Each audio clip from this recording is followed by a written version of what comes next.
चारूण मर्दनम देवकी परमानंदम कृष्णम वंदे जगत गुरुम। हे कृष्ण, मैं आपकी वंदना करता हूँ। आप श्री वासुदेव के पुत्र कंस एवं चाणूर जैसे राक्षसों के नाशक तथा माँ देवकी के परमानंद हैं। श्री शंकर श्री वासुदेव और देवकी के पुत्र के रूप में भगवान का वर्णन करते हैं। तो इसका अर्थ यह हुआ कि वे साधारण भौतिक मनुष्य का भजन कर रहे हैं। वे श्री कृष्ण का भजन करते हैं क्योंकि वे जानते हैं श्री कृष्ण के जन्म एवं कर्म सभी दैविक दिव्य हैं। जैसे श्रीमद् भगवद गीता में आता है, भगवान श्री कृष्ण का जन्म कर्म रहस्यमय एवं अप्रकार्त है और इसके लिए कृष्ण भक्त ही उनको पूर्ण रूप में जान सकते हैं। श्री शंकर इतने अल्प बुद्धि के नहीं हैं कि वे श्री कृष्ण को एक साधारण मनुष्य के रूप में स्वीकार करते और साथ ही साथ उनकी देवकी और वासुदेव के पुत्र के रूप में सर्व प्रकार की भक्तिमय वंदना भी करते। श्रीमद् भगवद गीता के अनुसार श्री कृष्ण के दिव्य जन्म एवं कर्मों को जानने मात्र से ही श्री कृष्ण के समान अप्रकार्त रूप को प्राप्त करके कोई भी व्यक्ति मुक्ति पा सकता है। मुक्तियां 5 प्रकार की होती हैं। जो मनुष्य ब्रह्म ज्योति के नाम से ज्ञात श्री कृष्ण की दिव्य कांति में लीन हो जाता है, उसके आध्यात्मिक शरीर का पूर्ण रूप से विकास नहीं होता, परंतु जो आध्यात्मिक अस्तित्व का पूर्ण रूप से विकास कर लेता है वह वैकुंठ की विविध धामों में श्री नारायण अथवा श्री कृष्ण का एक पार्षद बन जाता है। जो भक्त श्री नारायण के धाम में प्रवेश करते हैं उनके आध्यात्मिक स्वरूप का विकास श्री नारायण के स्वरूप 4 भुजाओं के समान होता है। जो भक्तगण गोलोक श्री कृष्ण के वृंदावन नामक परम धाम में प्रवेश करते हैं उनका स्वरूप श्री कृष्ण के समान 2 भुजाओं वाला होता है। शिव जी के अवतार के रूप में श्रीपाद शंकर ने इन सब आध्यात्मिक अस्तित्वों को भली प्रकार से जानते हैं, परंतु उन्होंने अपने उस समय के बोध अनुयायियों को इनके रहस्य का उद्घाटन नहीं किया, क्योंकि उन अनुयायियों के लिए वैकुंठ जगत के विषय में जान पाना असंभव था। बुद्ध देव ने प्रचार किया था कि शून्य ही चरम लक्ष्य है। तब फिर उनके अनुयायी अप्रकारत विविधताओं को किस प्रकार समझ सकते थे। अतः श्री शंकराचार्य ने कहा, ब्रह्म सत्यम जगत मिथ्या, अर्थात भौतिक विविधताएं झूठी हैं परंतु आध्यात्मिक विविधताएं वास्तविकता हैं। पद्म पुराण में भगवान शिव ने स्वीकार किया है कि कलयुग में उनको मायावाद का प्रचार करना पड़ा था, कि जो कि बुद्ध के शून्य दर्शन का ही एक अन्य संस्करण है। उन्हें ऐसा भगवान की आज्ञावश करना पड़ा और उसके पीछे विशेष कारण थे, किंतु श्री शंकर ने लोगों को श्री कृष्ण आराधना की संस्तुति करके अपने वास्तविक भावों को प्रकट किया था। कारण किसी भी शब्द चातुरी और व्याकरण से संबंधित मनोधर्म के द्वारा हमारी रक्षा नहीं की जा सकती। श्रीपाद शंकर आगे सलाह देते हैं, भज गोविंदम भज गोविंदम भज गोविंदन मूढ़मते संप्राप्ते सन्निहिते काले नाही रक्षति डुकुर करने। अरे बुद्धिमान मूर्खों मूढ़मती, केवल श्री गोविंद का भजन करो, केवल श्री गोविंद का भजन करो, केवल श्री गोविंद का भजन करो। तुम्हारा व्याकरण का ज्ञान एवं शब्द चातुरी मृत्यु के समय तुम्हारी रक्षा नहीं कर पाएंगे।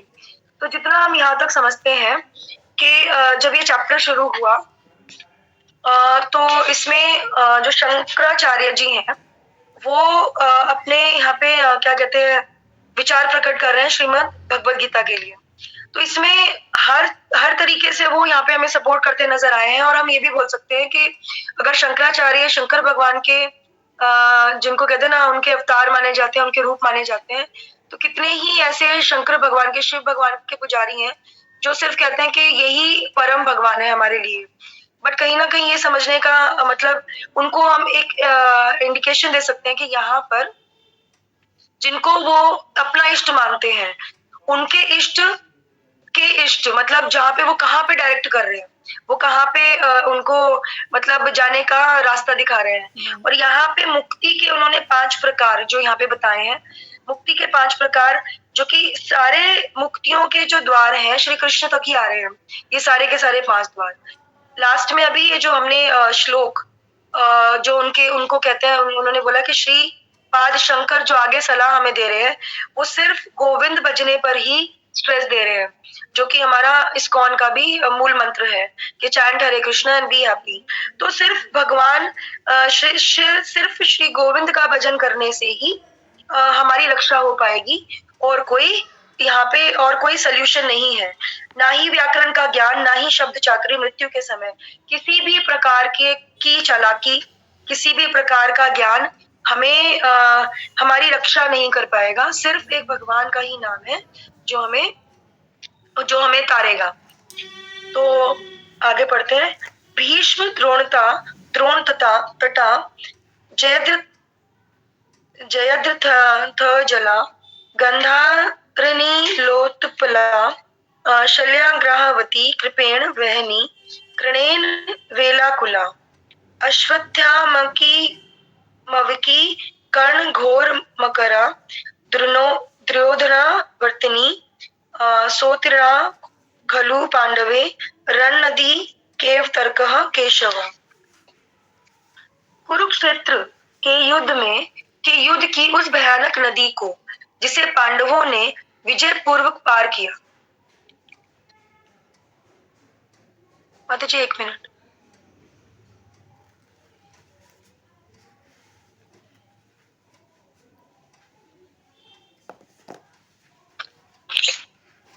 कुरुक्षेत्र के युद्ध की उस भयानक नदी को जिस पांडवों ने विजय पूर्व पार किया, भीष्म और द्रोण दो मुख्य किनारे, जयद्रथ नदी का जल, गंधार का राजा, नीले रंग की कमलिनी शल्याग्राह शार्क, कृप नदी की धारा, कर्ण शक्तिशाली तरंगे, अश्वत्थामा और विकर्ण भयंकर मगर, और दुर्योधन उस नदी के भंवर थे। परंतु हे केशव श्री कृष्ण, आप उस नदी को पार कराने वाले नौका के कर्णधार थे। तो यहाँ पे मैं फिर से पढ़ना चाहूंगी इसको। कुरुक्षेत्र के युद्ध की उस भयानक नदी को जिसे पांडवों ने विजय पूर्वक पार किया, भीष्म और द्रोण दो मुख्य किनारे, जयद्रथ नदी का जल, गंधार का राजा नीले रंग की कमलिनी शल्यग्राह शार्क, कृप नदी की धारा, कर्ण शक्तिशाली तरंगे, अश्वत्थामा और विकर्ण भयंकर मगर, और दुर्योधन उस नदी के भंवर थे। तो यहाँ पे कितनी अच्छे से यहाँ पे हमें समझाते हुए क्या बोल रहे हैं कि जो इतनी भयानक नदी कुरुक्षेत्र युद्ध की जो उन्होंने समझाई है, जिसको पांडवों ने विजय पूर्वक पार किया, तो उस नदी को पार कराने वाले भी आप ही थे। तो मतलब छोटा सा ही एक स्टेटमेंट यहाँ पे मैं समझ पा रही हूँ कि बिना यहाँ पे हम कितना ही समस्या में फंसे हों, इस मझधार में फंसे हों, इस दुनिया में फंसे हों, तो जो पार कराने वाले हैं वो सिर्फ श्री कृष्ण ही है। बस एक कंप्लीट सरेंडर की आवश्यकता है।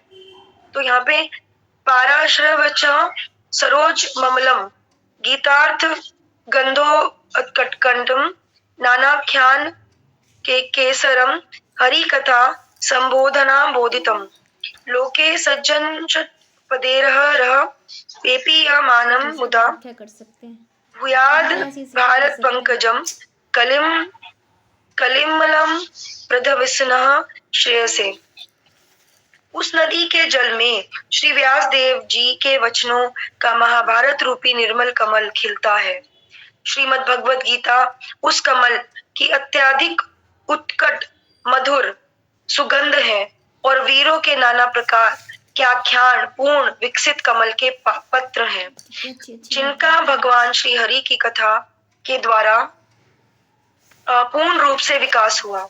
यह कमल कलयुग के पापों का विध्वंस करने वाले हैं। हर्षमग्न अनेकानेक भ्रमरों के रूपों में अमृतपान के इच्छुक सज्जनों का दैनिक प्रकाश इस कमल पर पड़ता है। महाभारत रूपी यह कमल हम सबका परम कल्याण है। तो कितने अच्छे से उन्होंने बताया है कि ये जो नदी है, या उस नदी में श्री व्यास देव जी के वचनों का महाभारत रूपी निर्मल कमल। तो यहाँ पे इस नदी में, नदी कमल तो एक्चुअली देखा जाए ना कीचड़ में खिलता है, बट यहाँ पे हम ये तो नहीं बोल सकते कि इतने दिग्गज लोगों को हम ये कहकर तो नहीं बोल सकते, बट यहाँ पे जो श्रीमद् भगवत गीता को एक कमल के समान इन्होंने यहाँ पे कंपेयर किया है, और वो बता रहे हैं कि वीरों का जो नाना प्रकार का ध्यान पूर्ण विकसित कमल के पात्र है, भगवान हरि की कथा द्वारा पूर्ण से विकास हुआ। तो सबका जो डेवलपमेंट है उनके श्रीमद् भगवत गीता के से ही विकास हुआ। यहाँ कमल कलयुग पापों को विध्वंस करने वाला है, तो पापों को विध्वंस करने वाला, हम सबके पापों को काटने वाला, हर्ष मग्न अनेकानेक भ्रमरों के रूप अमृत पान के इच्छुक सज्जनों के लिए दैनिक प्रकाश, मतलब डे टू, मतलब we all get inspiration from Bhagavad Gita. जो मुझे यहाँ पर समझ में आ रहा है कि भगवत गीता से हमें मतलब एक लिविंग मैनुअल मतलब जो डे टू डे लाइफ को कैसे जीना है, लिविंग मैनुअल जो भगवत गीता के रूप में हमें यहाँ पर मिला। महाभारत रूपी यह कमल हम सबका परम कल्याण करे। मूकम करोति वाचालम पंडुलग्यते गिरिम यत् कृपा तमहम वंदे परमानंद माधवम। परमानंद स्वरूप श्री कृष्ण श्री माधव की मैं वंदना करता हूँ, जिनकी कृपा से मूक वाचाल हो जाता है और पंगु पर्वत को लांग जाता है, उन श्री कृष्ण की मैं वंदना करता हूँ। तात्पर्य, मूर्ख मनोधर्मी के मूर्ख अनुयायी आनंद लंगन भगवान श्री कृष्ण की वंदना का अर्थ नहीं समझ सकते। श्री शंकराचार्य ने भगवान श्री कृष्ण को अपना प्रणाम अर्पित किया है, जिससे उनके कुछ बुद्धिमान अनुयायी अपने महान स्वामी शिवजी के अवतार श्री शंकर के द्वारा स्थापित किए गए उदाहरणों से वास्तविकता को समझ सके। परंतु श्रीपाद शंकर के ही अनेक हठी अनुयायी हैं जो भगवान श्री कृष्ण को प्रणाम करना भी अस्वीकार करते हैं और उसके स्थान पर श्रीमद् भगवत गीता में भौतिकतावाद को लाकर भोले भाले लोगों को पथभ्रष्ट करते हैं। उतना ही नहीं, वे गीता पर अपनी टीकाओं के द्वारा निर्दोष पाठकों को उलझा देते हैं।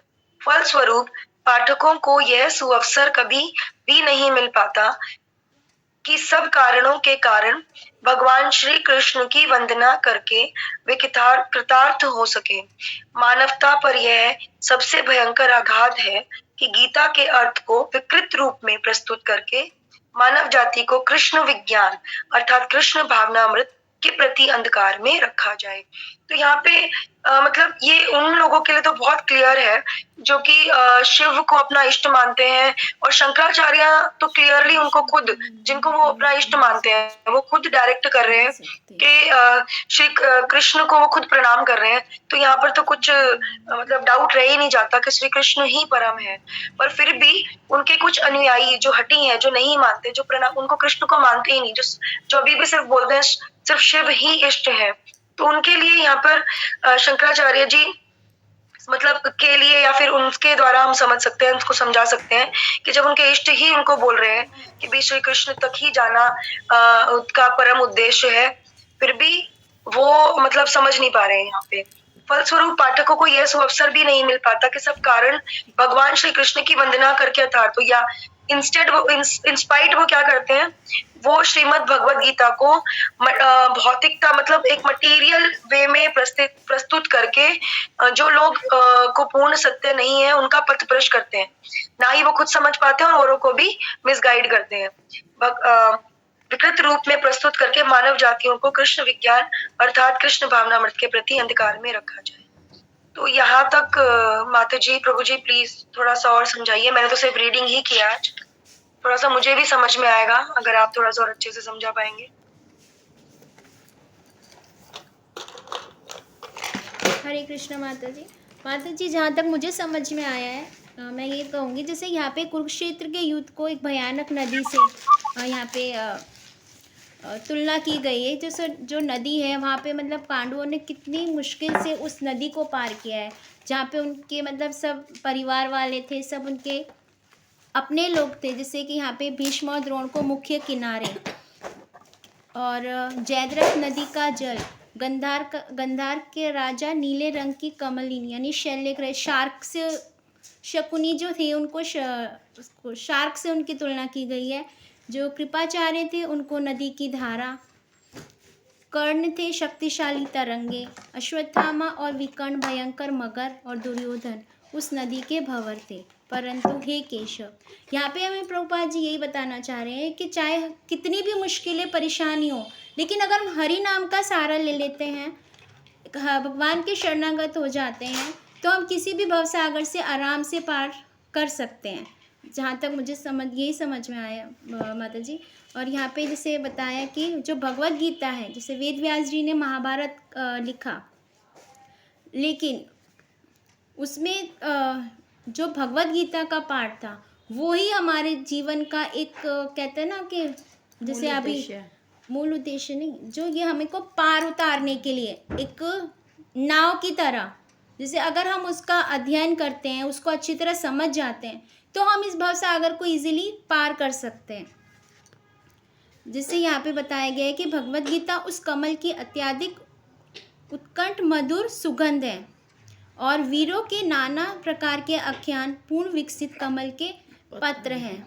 जो वीर हैं वो नाना प्रकार के विकसित कमल के पात्र हैं। जैसे जो 5 पांडव थे, जो वीर योद्धा थे, वो उनके कमल हैं और जिनका भगवान श्री हरि की कथा के द्वारा पूर्ण रूप से विकास हुआ।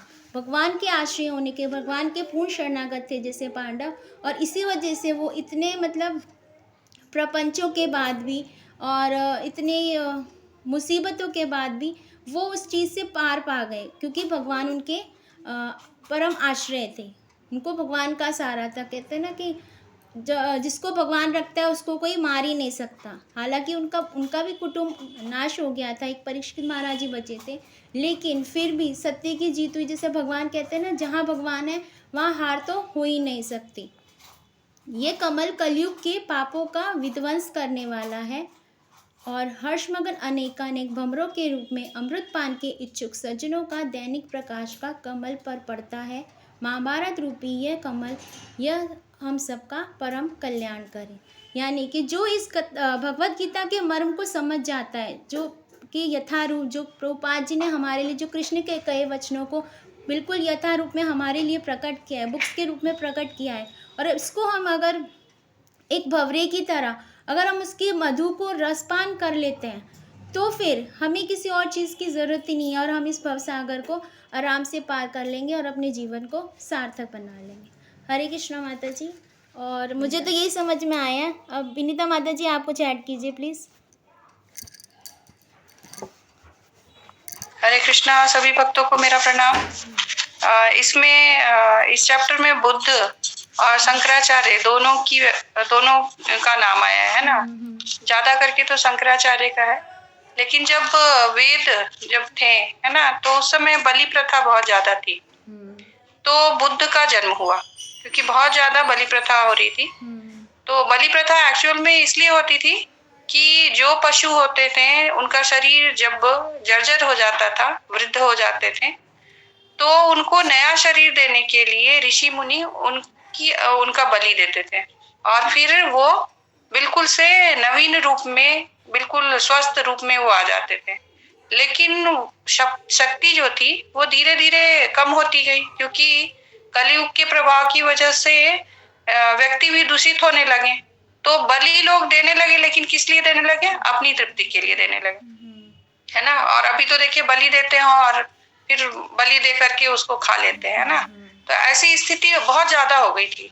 तो बुद्ध आए और बुद्ध ने अहिंसा, है ना, और बुद्ध ने अहिंसा और बलि प्रथा की रोक के लिए, भगवान ने ही बुद्ध का रूप, भगवान ने ही बुद्ध का रूप लेकर के आए, है ना, क्योंकि बुद्ध अवतार है। तो फिर बलि को कम करने के लिए, क्योंकि बलि का मेन उद्देश्य जो था ना वो कम हो गया था और लोग अपनी तृप्ति करने लगे थे। लेकिन फिर देखा गया कि फिर सब भगवान को भूलने लगे। जब बुद्ध आ गए, बुद्धम शरणम गच्छामि, है ना, और अहिंसा परम धर्म, ऐसा हो गया, तो भगवान को लोग भूलने लगे। तो भगवान को तो फिर से याद दिलाना था कि मैं हूँ, मुझे जानो।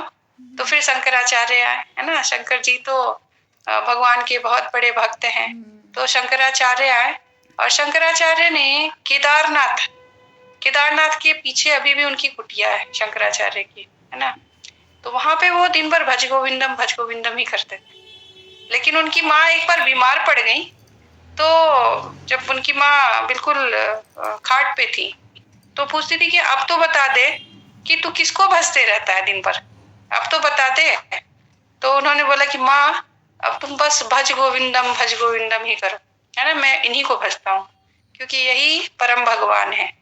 तो फिर से वापस से वेदों की स्थापना के लिए, क्योंकि वेद लुप्त होने लगे थे, तो वेदों की स्थापना के लिए शंकर जी शंकराचार्य के रूप में आए और केदारनाथ उनका स्थान है, तो वहां पे वो रहते थे। और भज गोविंदम फिर से इन्होंने ये मंत्र दे दिया सबको कि भज गोविंदम मूढ़ मते, है ना। तो मूढ़ मते हम लोगों के लिए भज गोविंदम फिर से स्थापित कर दिया। तो यही है। और माता जी तो और तो बता ही रही थी, बहुत सुंदर से बता रही थी, क्योंकि मैंने सुना था इसलिए इसको बताया। तो इसमें यही है शंकराचार्य की माँ का महात्मा और बुद्ध। तो जो भगवान के अवतार है ना, उन लोगों ने कुछ ना कुछ परिस्थिति के अनुसार कुछ ऐसा कार्य किया कि वापस से हम मनुष्यों को भगवान के शरण में लगाने की कोशिश की, है ना। जैसे कि वेदों के खिलाफ जाना बताया बुद्ध ने, क्योंकि उस टाइम भगवान जो चाहते थे वो नहीं होता था, इंद्रिय तृप्ति के लिए बलि होने लगी। लेकिन फिर शंकराचार्य आ गए कि फिर से वापस वेद स्थापित हो सके, फिर से लोग भगवान की तरफ मुड़ सके। इतना ही समझ आया मेरे को तो। और माता जी तो बता ही रही हैं, और कोई कुछ जोड़ना चाहे। सतीश यादव प्रभु जी, आप कुछ कहना चाहेंगे?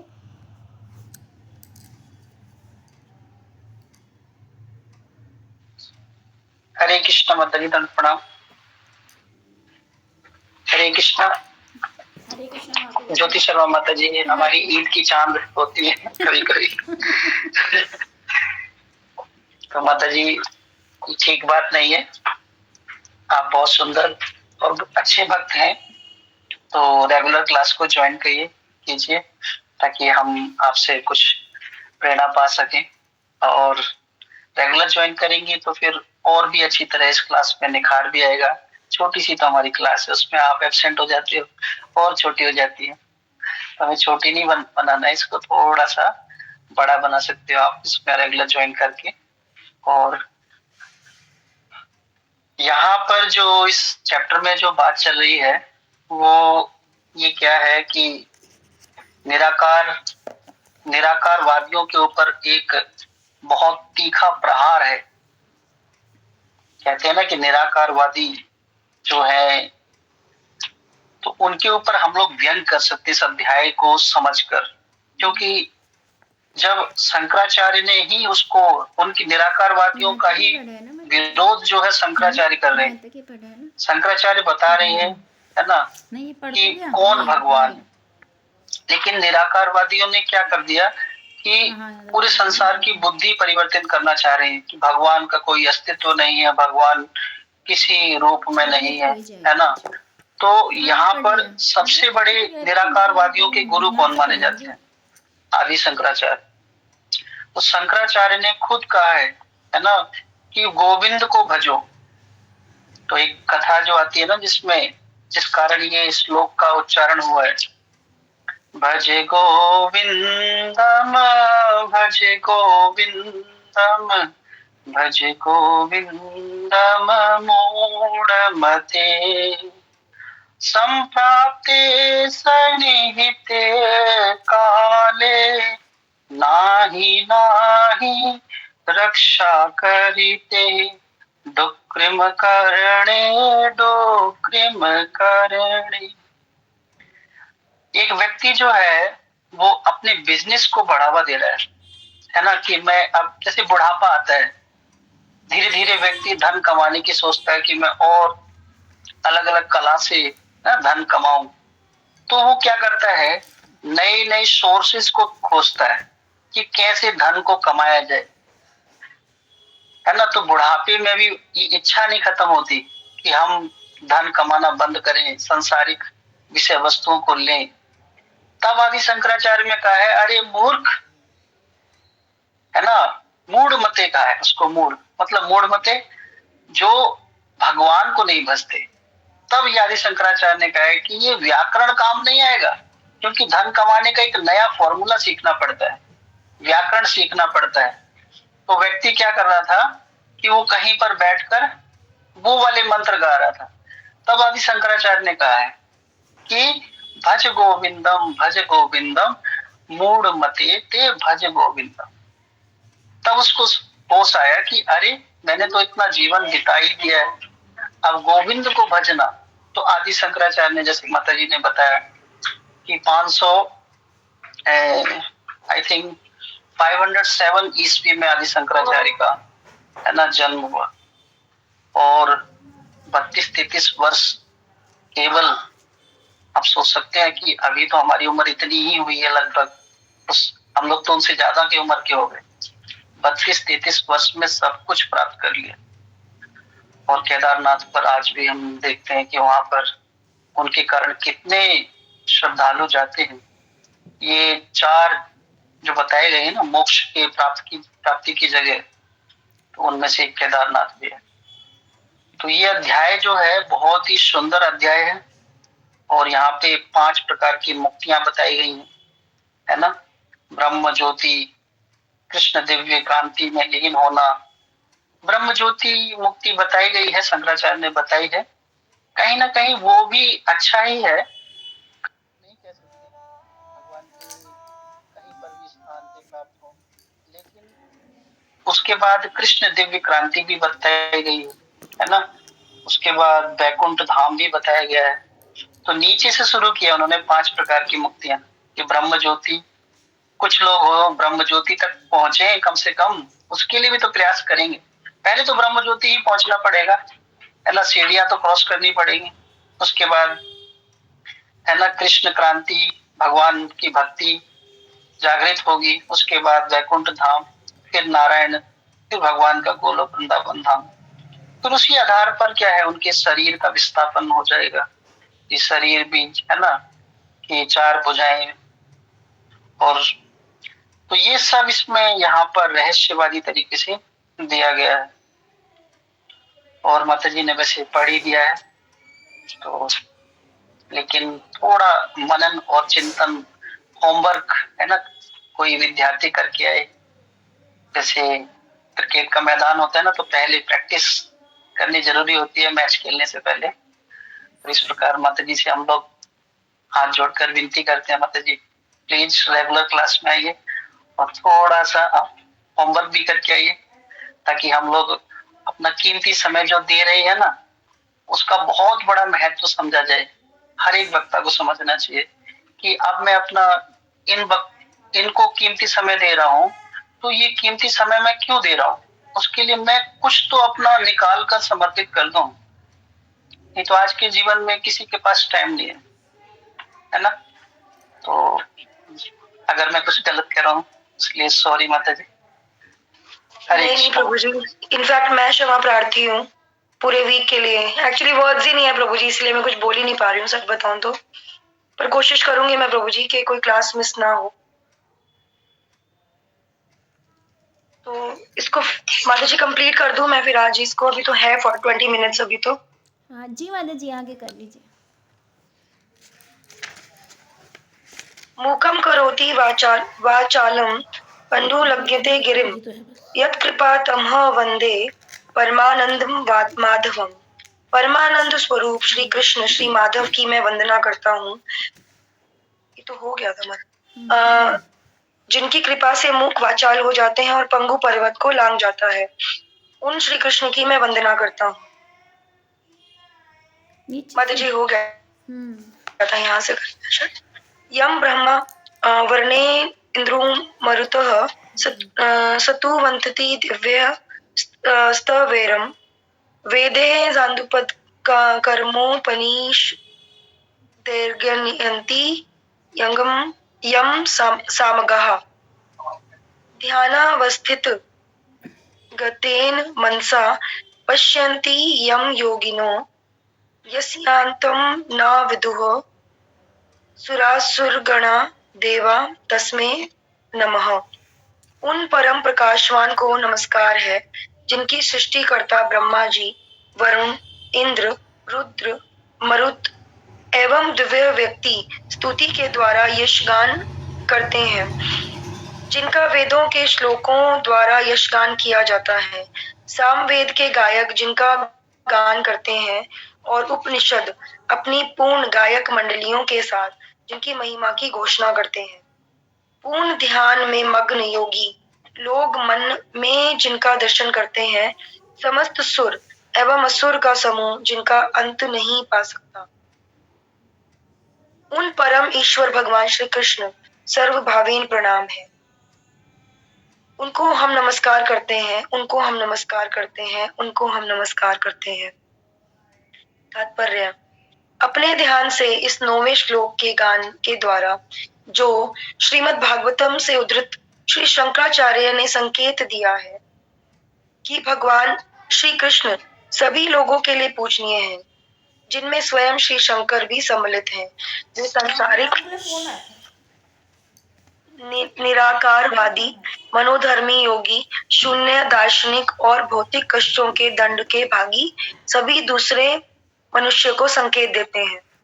उन भगवान श्री कृष्ण को नमस्कार करो जिनकी ब्रह्मा, शिव, वरुण, इंद्र और अन्य सभी देवता पूजा किया करते हैं, किंतु उन्होंने श्री विष्णु के नाम का वर्णन नहीं किया है, क्योंकि श्री विष्णु और श्री कृष्ण अभिन्न है। वेद और उपनिषद उस व्यक्ति को समझने के लिए बनाए गए हैं जिसके द्वारा हम भगवान श्री कृष्ण की शरण ले सके। योगी गण उनको श्री कृष्ण को ध्यान के द्वारा अपने भीतर देखने का प्रयत्न करते हैं। दूसरे शब्दों में, उन सभी देवताओं और राक्षसों को जो यह नहीं जानते कि चरम अंत कहाँ है, श्री शंकराचार्य शिक्षा देते हैं। वे असुरों और मूढ़ों को विशेष उपदेश देते हैं, देते हैं कि उनके चरण चिन्हों का अनुसरण करके वे भगवान श्री कृष्ण और उनके वचनामृत श्रीमद् भगवद गीता को नमस्कार करें। केवल इन कार्यों के द्वारा ही राक्षसों का लाभ होगा, अपने भोले भाले अनुयायियों को तथाकथित मनोधर्म या दिखावटी ध्यान विधियों के द्वारा मार्ग भ्रष्ट करने से नहीं। श्रीपाद शंकर प्रत्यक्ष रूप से श्री कृष्ण को नमस्कार करते हैं, मानो उन मूर्खों को दर्शाने के लिए तुम जिस प्रकार की खोज कर रहे हो, यहाँ है वह सूर्य के समान प्रखर प्रकाश। तो कितनी खूबसूरती से यहाँ पे उपाध्याय हमें समझा रहे हैं कि यहाँ पे शंकराचार्य कितने अच्छे से सबको संकेत दे रहे हैं, सबको समझाने का प्रयास कर रहे हैं कि जिनको भी उन भगवान श्री कृष्ण को नमस्कार करो जिनको ब्रह्मा, शिव, वरुण, इंद्र और सभी देवता गण पूजते हैं। तो हमें श्री विष्णु और श्री कृष्ण के का कोई यहाँ पे डिफरेंस नहीं है, वो दोनों सेम है। कहीं ना कहीं वो ये समझाने का प्रयत्न कर रहे हैं। वेद और उपनिषद उस विधि को समझाने के लिए बनाए गए हैं कि हम जिनके द्वारा हम श्री कृष्ण की शरण ले सके। तो ये जितने भी वेद शास्त्र, ये सब और सब हमें श्री कृष्ण की ओर ही अग्रसर करते हैं। तो ध्यान के द्वारा अपने भीतर देखने का प्रयत्न करें। तो वो सबको यहाँ पे यही मार्गदर्शन कर रहे हैं कि सब अपने भीतर देखने का प्रयत्न करें, वो सिर्फ अपने श्री कृष्ण को ही पाएंगे। दूसरे शब्दों में वो ये भी बोल रहे हैं यहाँ पे देवता और राक्षस के शंकराचार्य मतलब देवताओं और राक्षस मतलब सभी को ही शिक्षा देते हुए बोल रहे हैं कि सिर्फ और सिर्फ श्री कृष्ण को ही भजें। परंतु पतित असुर उल्लू के समान है, जो सूर्य के प्रकाश का ही भय के कारण अपने नेत्र नहीं खोलेंगे। ये उल्लूक सदृश मनुष्य भगवान श्री कृष्ण और उनके वचनामृत श्रीमद् भगवद गीता के चरम प्रकाश के दर्शनार्थ अपने नेत्र कभी नहीं खोलेंगे, किंतु वे अपने दुर्भाग्यशाली पाठकों और अनुयायियों का मार्ग भ्रष्ट करने के लिए उल्लूक के समान अपने बंद नेत्रों से ही गीता पर टीका करेंगे। परंतु श्रीपाद शंकर अपने अल्पज्ञ अनुयायियों को प्रकाश का दान देते हैं और दिखलाते हैं कि श्रीमद् भगवद गीता एवं भगवान श्री कृष्ण ही प्रकाश के एकमात्र उद्गम है। यह सब सत्य के निश्चल अन्वेषकों को शिक्षा देने के लिए वे भगवान श्री कृष्ण को प्रणाम करें और इस प्रकार बिना किसी संदेह के भगवान के शरणागत हो सकें। यही जीवन की परम सिद्धि है और यही श्री शंकराचार्य की सर्वोच्च शिक्षाएं हैं। उन्होंने ज्ञान की भूमि भारतवर्ष से बुद्ध के शून्य दर्शन को खदेड़ दिया। ओम सत। तो यहाँ पर जो उल्लू के समान कि उल्लू सूर्य का प्रकाश नहीं देखने के लिए क्या करेगा, नेत्र बंद करके रहेगा, तो वो उसका डिसीजन। तो मतलब यहाँ पे क्या है, भगवान श्री कृष्ण अब भगवत गीता का चरम प्रकाश है, पर जो लोग भगवान को मानते ही नहीं वो अपने नेत्र खोलेंगे नहीं, उनको एक्सेप्ट करेंगे ही नहीं। किंतु वे दुर्भाग्यशाली अनुयायी और मार्ग भ्रष्ट करने के लिए उल्लू के समान अपने नेत्र पर वो गीता पर, श्रीमद भगवत गीता पर टीका जरूर लिखेंगे, पढ़ेंगे नहीं, समझेंगे नहीं, शरणागति नहीं होंगे, पर उसके ऊपर टीका जरूर करेंगे। तो यहाँ पर शंकराचार्य यहाँ पे एंड में जो मुझे जितना समझ में आ रहा है कि शंकराचार्य जी की जितनी भी शिक्षाएं हैं वो सिर्फ और सिर्फ हमें श्री कृष्ण की ओर अग्रसर करने के लिए ही है। माता जी मेरी तरफ से तो हो गया, कुछ और ऐड कर दीजिए इसमें। हरे कृष्णा माता जी। माता जी मुझे भी यही समझ में आया है कि जैसे यहाँ पे जो शंकराचार्य थे वो भगवान शंकर के ही अवतार थे और वो भगवान की आज्ञा से ही धरती पर अध्यात्म को, भगवान के ज्ञान को, वेदों को बढ़ावा देने के लिए आए थे। और हम तो जैसे सभी जानते हैं कि जो शिव शंकर हैं वो प्रथम वैष्णव हैं, भगवान के सबसे बड़े कहते हैं ना भक्त वो ही हैं, प्रथम वैष्णव वो ही हैं। तो मैं उनसे ये शिक्षाएं, जैसे उन्होंने अपने अनुयायियों को भी शिक्षा दी, लेकिन जो यहाँ पे बताया गया जो हटी हैं, जो कहते हैं ना कि मतलब देखना ही नहीं चाहते, जैसे यहाँ पे उल्लू का उदाहरण दिया है प्रभुपाद जी ने। जो उल्लू है वो अपनी आंखें प्रकाश में खोलता ही नहीं है, वो रात को ही जागता है, तो उसके लिए तो वही उसकी जो रात में जो भी चीज़ें वो देखता है उसके लिए तो वही उसकी दुनिया है। तो लेकिन सूर्य का प्रकाश क्या है वो तो जानता ही नहीं है, तो वो तो वही जान सकता है ना जिसने उसको आभास किया हो, जो उसको जानता हो। तो यहाँ पे प्रभुपाद जी हमें यही बता रहे हैं कि जो भगवत गीता है, जो वेदों का ज्ञान है, जो हमें भगवान ने दिया है यथार्थ रूप में, जो हमें भगवान ने अपने मुख की वाणी से हमें बताया है कि मैं ही सब कुछ हूँ, सर्व कारण कारणम आनंद गोविंदम सर्व कारण कारण, ऐसे ही कुछ है, मुझे बोलना नहीं आ रहा। तो मतलब भगवान ही सब कुछ है। और अगर हम भगवान की बातों को, भगवान ने जो हमें शिक्षाएं दी हैं, जो प्रभुपाद जी ने हमें इतनी सरल भाषा में हमें समझाया कि भगवान हमसे क्या चाह रहे हैं, हम जैसे उनके बच्चे हैं, अगर हम पिता की बात को समझ जाए कि पिता हमसे जो अपेक्षाएं रखते हैं, जो हमें शिक्षाएं देते हैं, वो हमारे लिए कितनी सही हैं, और उससे अगर हम उनको मानते हुए कितने कामयाब हो सकते हैं, अगर हम इस चीज़ को मान लें तो हम जीवन में कामयाब हो जाते हैं। जैसे अब normal life, day to day life में ही देख लो, जो पेरेंट्स बोलते हैं, जो बच्चे कई बार इग्नोर कर देते हैं, वो उल्लुओं के समान है। उनको लगता है जो उनकी बाहर की दुनिया है, जो उनका फ्रेंड सर्कल है, वही उनकी असली दुनिया है। जो पेरेंट्स बोलते हैं वो बोलते हैं, आजकल तो नॉर्मल फैमिलीज़ में बहुत ज़्यादा देखा जाता है। तो पेरेंट्स की सुनना नहीं, किसी वेल विशर्स की सुनना नहीं होता, उनको बाहर की दुनिया, अपना साथ वही अच्छा लगता है।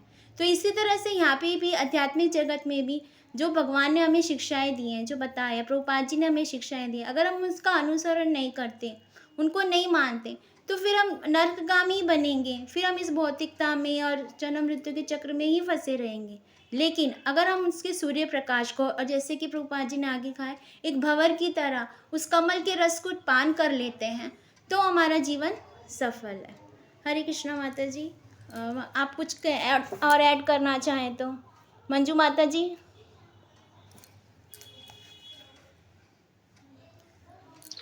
हरे कृष्ण माता जी। एक छोटी सी मेरे पे कथा आ रही है आदि शंकराचार्य की, कि शंकराचार्य में बचपन में ही उनके पिता का देहांत हो गया था और 3-4 साल में ही उन्होंने सारे वेदों का अध्ययन कर दिया और 8 साल की उम्र में सन्यास के धरातल पर आ गए थे। तो बहुत कल्प आयु में उन्होंने सारे परिश्रमों को सहा और सारी सब चीजों को सहा, लेकिन उनको कम उम्र में ही देखिए सन्यास के लिए भी निकलना, इतनी अल्पायु में सन्यास। तो सन्यास के ऊपर ही एक छोटी सी कथा आती है, मैंने किसी पुस्तक में पढ़ी थी कि आदि शंकराचार्य जो है एक बार नदी किनारे गए थे, तो नदी किनारे उनका एक मगरमच्छ ने उनका पैर पकड़ लिया था और मगरमच्छ माता भी साथ में थी। तो मगरमच्छ पैर पकड़ा हुआ था तभी, क्योंकि उनके मन में भाव चल रहा था कि मुझे संन्यास लेना है, लेना है, लेना है, तो उन्होंने तुरंत ही माता से अनुमति मांगी। माता मुझे संन्यास की अनुमति दे दो, माता मुझे संन्यास की अनुमति दे दो, नहीं तो ये मगरमच्छ मुझे खा जाएगा। तो उसी समय माता ने संन्यास की अनुमति दे दी, और ये जैसे ही अनुमति उनको मिली, मगरमच्छ ने उनका पैर छोड़ दिया। तो ये क्या दिखाता है कि अगर हम मतलब एक कदम भगवान की तरफ बढ़ते हैं तो भगवान कई कदम हमारी तरफ बढ़ने का प्रयत्न कराते हैं। हम दलदल में फंसे हुए ना, तो वहां से भी भगवान क्या है, हमें निकाल कर बाहर ले आते। तो फिर भगवान का ध्यान उन्होंने कितना सुंदर तरीके से लगाया है ना, और फिर संन्यास ग्रहण किया, कितना सुंदर लोगों को प्रीचिंग की। ये जो कृष्ण भक्त भी आज हम लोग है ना, ये भी आदि शंकराचार्य के कारण है। ऐसा नहीं है कि मतलब हम सोच रहे हैं कि कृष्ण भावनामृत हमें ऐसे ही मिल गया है। शंकराचार्य हुए, मध्वाचार्य हुए, है ना, सब आचार्यों की बहुत ही मेहनत के बाद ये फल हमें प्राप्त हुआ है, और ये शुद्ध भक्ति का लक्षण है। तो आदि शंकराचार्य का जितना भी गुणगान किया जाए ना, तो बहुत ही कम है। हरे कृष्ण माता जी, मेरे को छोटी सी ये स्टोरी याद आई थी। हरे कृष्ण। जी प्रभु जी, आपने बहुत ही अच्छी स्टोरी बताई। हमें तो ये पता ही था, मतलब शंकराचार्य के बारे में हमें इतनी मतलब नॉलेज भी नहीं है। अगर जैसे हमें थोड़ा अध्ययन करेंगे तब हमको समझ में आएंगे कि वो मतलब कितने आध्यात्मिक, कितने उच्च कोटि के गुरु थे। अब जैसे नारद मुनि का भी जैसे मैंने पढ़ा था भागवतम में, तो उनको भी, उन्होंने जैसे उनकी माँ की मृत्यु हो गई थी, तो एक तरह से वो भगवान का धन्यवाद कर रहे थे उस चीज़ के लिए कि अब मैं मतलब जो संन्यास है, जो मेरी जो कहते हैं ना, जो मेरी भक्ति है, वो अब मैं निर्विघ्न तरीके से पूर्ण रूप से कर सकूँगा। एक तरह से उन्होंने मतलब भगवान का ये कहा था कि भगवान ने मुझे एक जो मार्ग दिखाया था, जैसे वो एक दासी के पुत्र थे, उच्चिष्ट खाते थे गुरुओं का, सन्यासियों का, लेकिन वो भगवत भक्ति में इतनी दृढ़ हो गए थे। तो जब उनकी माता का देहांत हो गया, तो उन्होंने सोचा कि जैसे जो माँ की उनके ऊपर जवाबदारी थी, मतलब जो रिस्पॉन्सिबिलिटी थी, वो भगवान ने ले ली, और अब मैं पूर्ण रूप से भगवान के शरणागत हो सकता हूँ। तो इस चीज़ से, वो तो खैर भगवान के पार्षद हैं, उनकी तो हम तुलना नहीं कर सकते, लेकिन ये है कि हाँ, उनकी लीलाओं से, उनके कथनों से हम ये चीज़ समझ सकते हैं कि हमें किस राह पर चलना है, हमें कैसे अपना जीवन जीना है, हमें कैसे तपस्या के भाव से, सेवा के भाव से भगवान को पाना है। विनीता माता जी, आप कुछ बताइए। हरे कृष्णा माता जी। माता जी तो इतना कुछ बता दी, और प्रभु जी की स्टोरी भी बहुत अच्छी थी शंकराचार्य वाली, है ना, कि मगर ने पकड़ा था और छोड़ दिया उनको। तो क्योंकि वो मन से मुक्त हो गए थे ना, तो मन से जब मुक्त हो गए हैं तो कोई भी बाधा पकड़ के नहीं रख सकती।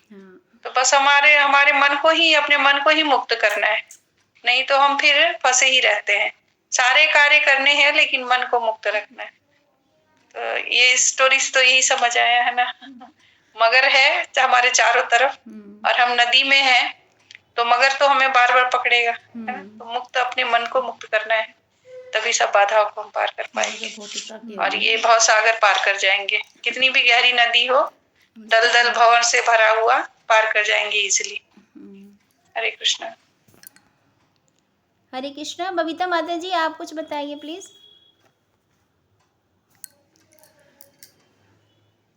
हरे कृष्ण माता जी। मैंने माता जी, सभी ने ना इतना अच्छा बताया माता जी, मैं तो क्या ही बोलूंगी, कुछ भी ऐसा नहीं। लेकिन माता जी से एक बात है, वो मैंने शायद प्रभु जी के मुख से सुना था कि जो ये हैं, जो शंकराचार्य है, ये पहले ना निराकारवादी में जो था ना थे, और बाद में जो ना इन्होंने यही दिया था कि बाद में इन्होंने बोला था कि ये जो अभी श्लोक आया था ना कि भज गोविंदम भज गोविंदम भज गोविंदम मूढ़मते, तो निराकारवादी होते हुए भी उन्होंने भगवान की तरफ मतलब अपना बिल्कुल वो, मैं क्या बताऊं, बोल नहीं आ रही मेरे को।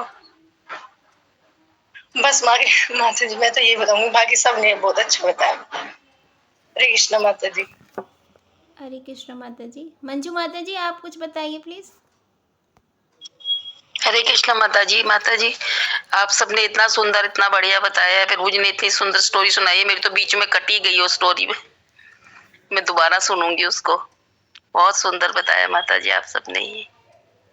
धन्यवाद आपका बहुत बहुत माता जी।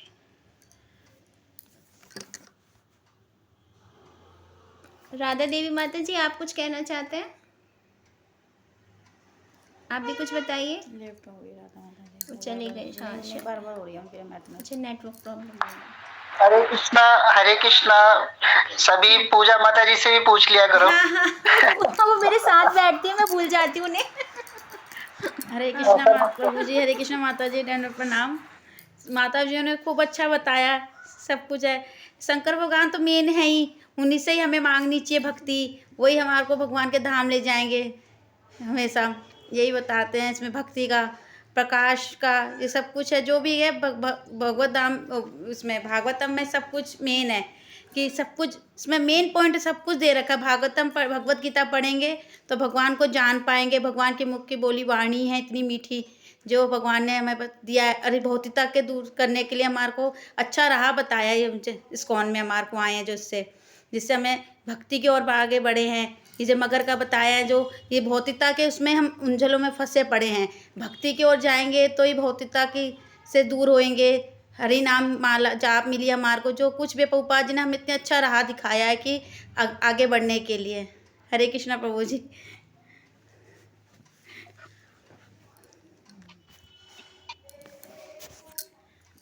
तो हरे कृष्णा।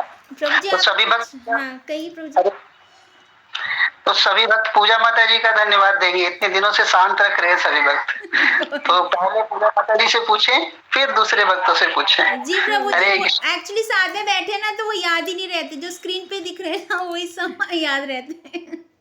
मैं उनसे सॉरी कह चुकी इस चीज के लिए। कोई बात नहीं। तो आज की कक्षा को विराम। माता जी 1 मिनट, इससे पहले आप इसको एंड करें।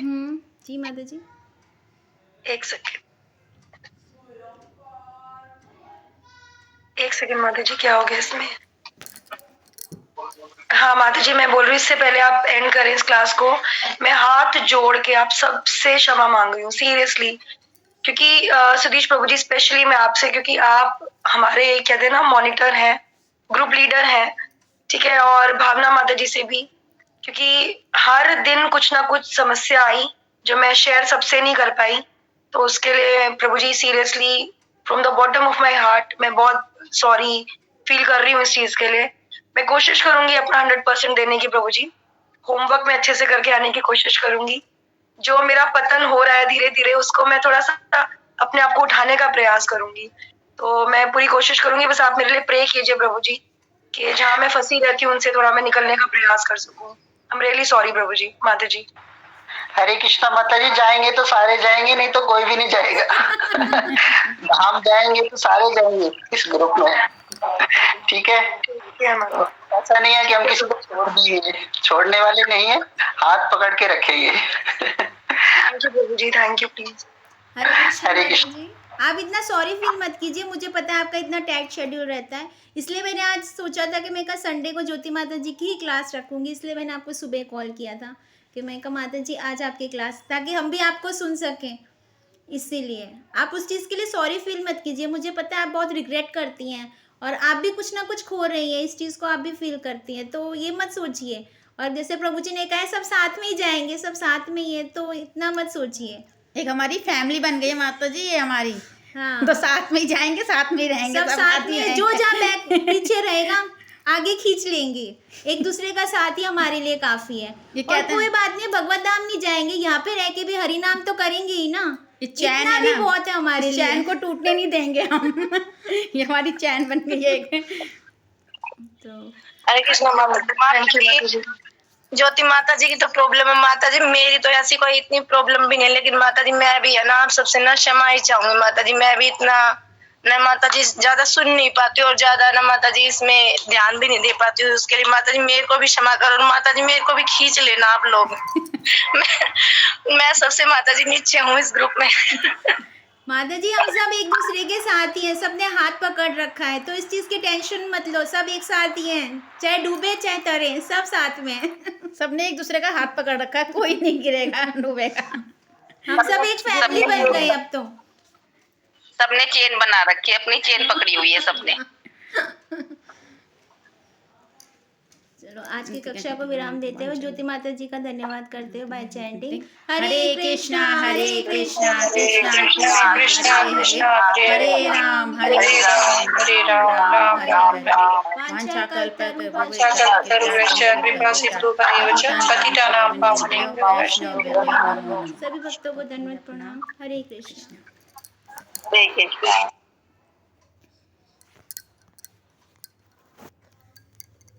आज मैं